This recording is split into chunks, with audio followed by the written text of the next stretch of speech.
limit mar jogo mabo bedo ka yudo sindan ne kata age bracket mar jogo mabo bedo ka yudo sindan mano mar gengo kata gayo gamo kute mag ayaki. Dr. Fred. Kalure gi statistics kata data bawango wayudo ka ng'eny jogo ma thoro yudo kute mag ayaki gin rowere ma chakre iga 15 nyaka iga 24 sana enena iga 15 nyaka 35 kanyo wayudo ka kute mag ayaki landore sana.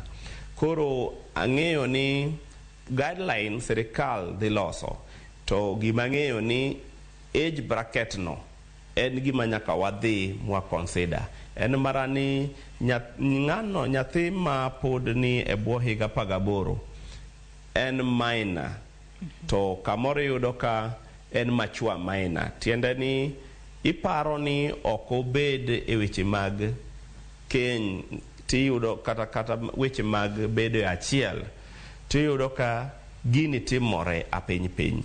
Koro bro chunowa kaka jogo mochung' ne thieth e Kenya ka mondo wabed kod guideline manyiso ni to wadhi chake e age mane to kata age mar 15 no nikech 15 nyaka 24 koro ng'enye sana.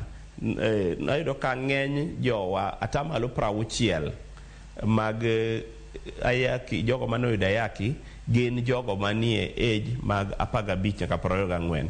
Koro nyiso ni nyaka wadwa manyo menya ketgi godo e target group ni mondo mi kata ka be ni gichiwo mana consent to gichiwo consent, parental consent, jonyuol gi goyo chuo kokgi to kae timiyo gi yadhni. Ineno ka kata mana HPV cha wamiyo nyithino matindo ma jo higa 10 nyaka 14 to jonyuol gi nyaka yie ni mondo omigi. Koro en achiel kuom yo ma wanyalo dhi ng'iyo go wach ni mwane ni to tuo mar ayaki ok olandore e higa mar 15 nyaka 24 ni.